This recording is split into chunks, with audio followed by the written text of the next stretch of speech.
is CBS News Miami.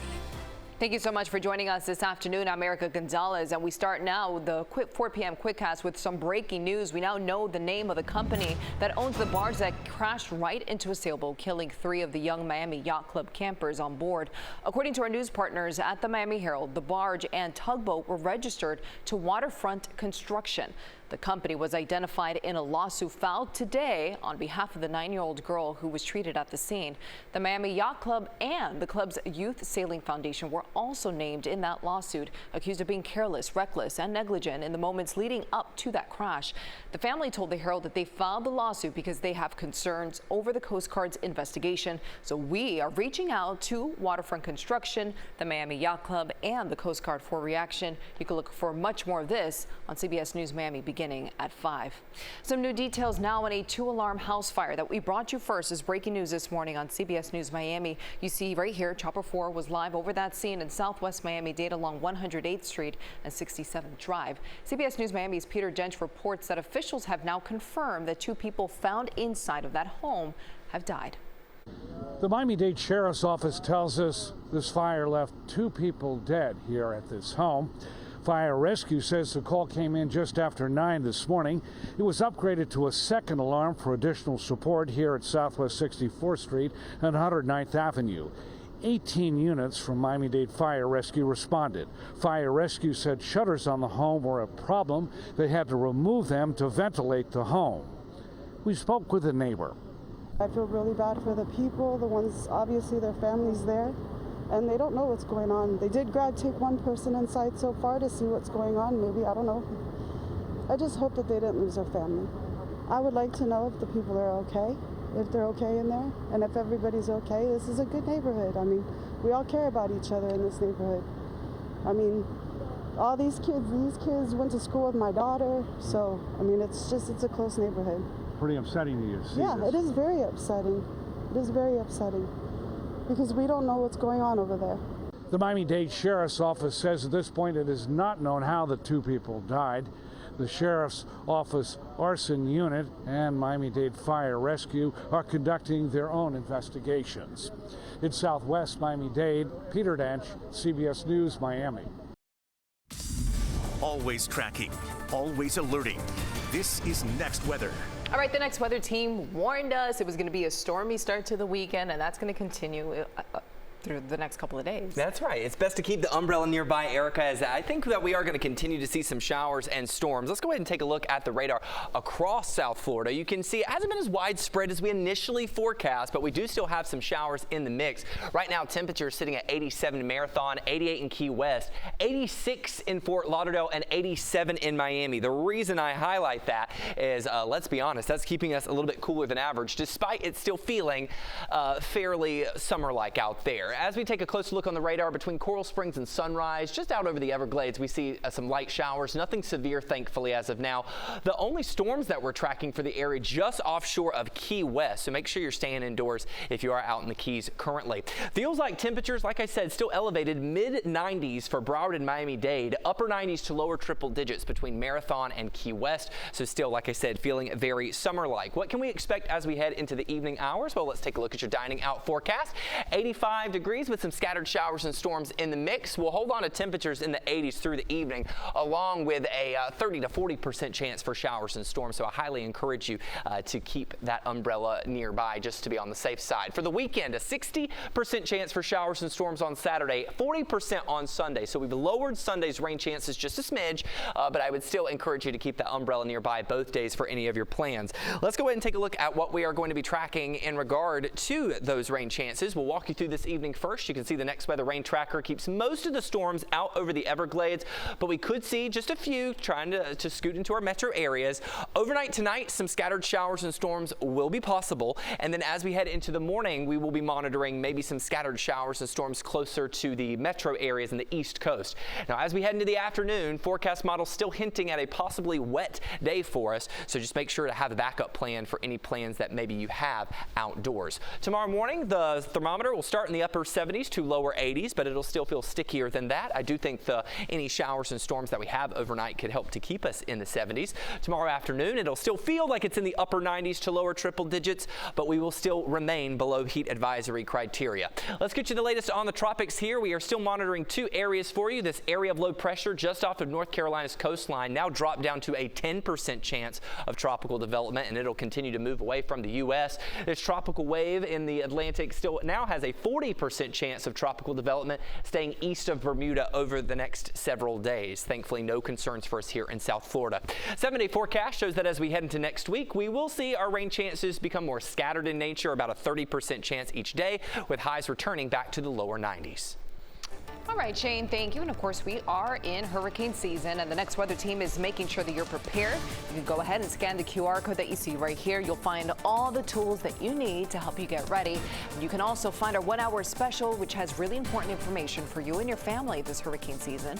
Just head over to cbsmiami.com.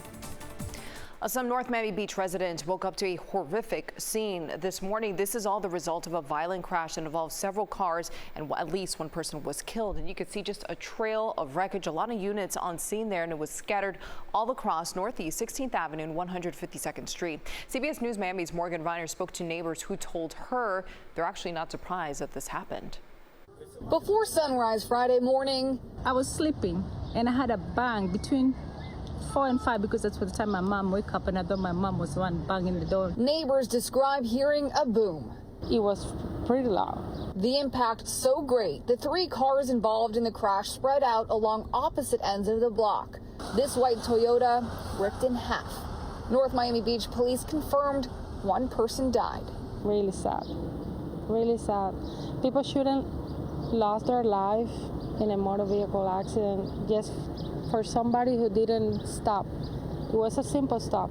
Neighbors told CBS News Miami accidents happen here frequently. There's so many accidents. Lately, until they put these stop signs here, there used to be 2-3 accidents a week.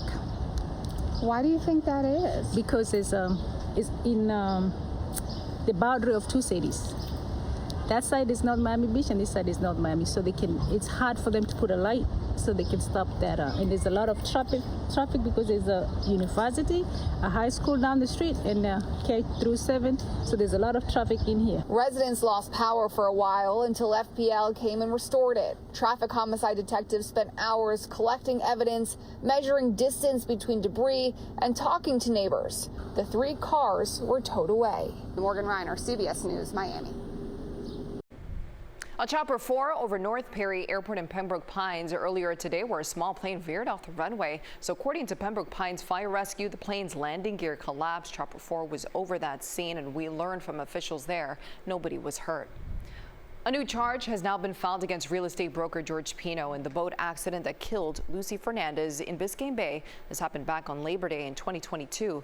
Pino was already charged with vessel homicide, but new testimony prompted prosecutors to charge Pino with manslaughter as well. 17-year-old Lucy Fernandez was killed. Another girl was seriously injured. Lucy's law was passed earlier this year, enhancing penalties for boating violations. In Hialeah, the family of a missing man is pleading for answers. So look at your screen if you can. 37-year-old Delon Fleitas was last seen on Sunday. His brother says that he left his home to meet up with somebody who owed him money, but he never made it. He was last seen driving a 2011 black Ford F-150. The family asks anyone with information to please contact Hialeah police. Florida House Speaker Danny Perez is spearheading a push for redistricting, a plan, I should say, in the state. The speaker has sent out a memo to lawmakers announcing his creation of the Select Committee on Congressional Redistricting, and Perez is looking for volunteers to join that committee. The announcement indicates that Florida might be bowing to pressure from the White House to redraw congressional maps to potentially generate more GOP seats, something that we're already seeing in other states, including Texas. We're keeping an eye on your money this afternoon as Florida Power and Light makes a push to get more of it. The utility is asking for a nearly $10 billion rate hike over the next 4 years, and they're going to be defending their proposal at a 2-week hearing, and that's going to start next Monday. The rate hikes would be increasing your bill by hundreds of dollars by 2029. FPL says that they are in need of this money, and it's all to cover the installation of solar generation and battery storage facilities. On the Health Watch today, changes are coming to what foods and drinks you can purchase with food stamps. So starting in 2026, SNAP recipients will not be able to use their benefits to buy sugary soda, energy drinks, candy, or prepared desserts. Florida's new restrictions are being touted as part of President Donald Trump's efforts to make America healthy again. All right, when we come back, a scare on board a Royal Caribbean cruise ship and it leaves a passenger hurt. Look at this. Something went very wrong with this water slide. All right, welcome back to CBS News Miami's 4 p.m. Quickcast. Some frightening video. I'm wondering if you've already seen it on social media. It's everywhere. You can actually see water pouring from the slide. This is on board Royal Caribbean's Icon of the Seas. Just look at that mess there. The water came from a broken panel from that big slide there. The cruise line says an adult passenger was treated for injuries after the acrylic glass there broke off the water slide. That slide, as you can imagine, is now closed. Icon of the Seas is in the Bahamas today. It is set to arrive back at Port Miami tomorrow, so we'll keep you posted on any developments there. All right, so it's finally Friday. Thank God, right? It's our favorite day of the week. Here's CBS News Miami's Lisa Petrillo with something to whet your appetite for tonight's Taste of the Town. We are in the sushi bar area, right, Will? Of Executive course, Chef yes. of Casa Sensei here in Fort Lauderdale off Las Olas. Tell me about concept here of Casa Sensei. What kind of food is it?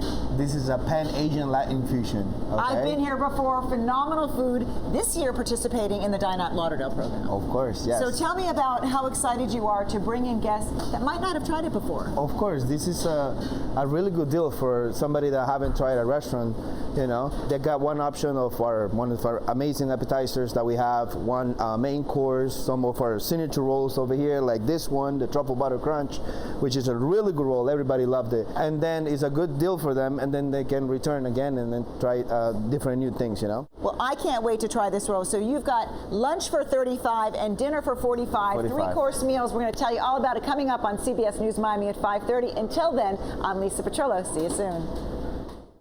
Can't wait. Registration for the 16th annual Dolphins Cancer Challenge is now underway. So earlier this year, you might remember, more than 7,000 participants helped raise more than $15 million. That brings the total donations to nearly $100 million for cancer research at Sylvester Comprehensive Cancer Center. DCC is set for February 28th next year, right there at the Hard Rock Stadium. Visit dolphinscancerchallenge.com to register or to donate. And hey, speaking of the Fins, Dolphins football returns to CBS Miami on Sunday. All of it gets underway at noon with Dolphins Weekly Live, followed by the pregame show at 12:30. Then at 1, the Dolphins take on the Chicago Bears in their preseason opener. You can catch all of it on CBS Miami, of course, the official home of the Miami Dolphins. That's CBS News Miami's Quickcast. I'm Erica Gonzalez, and stay tuned for more news right here on CBS Miami.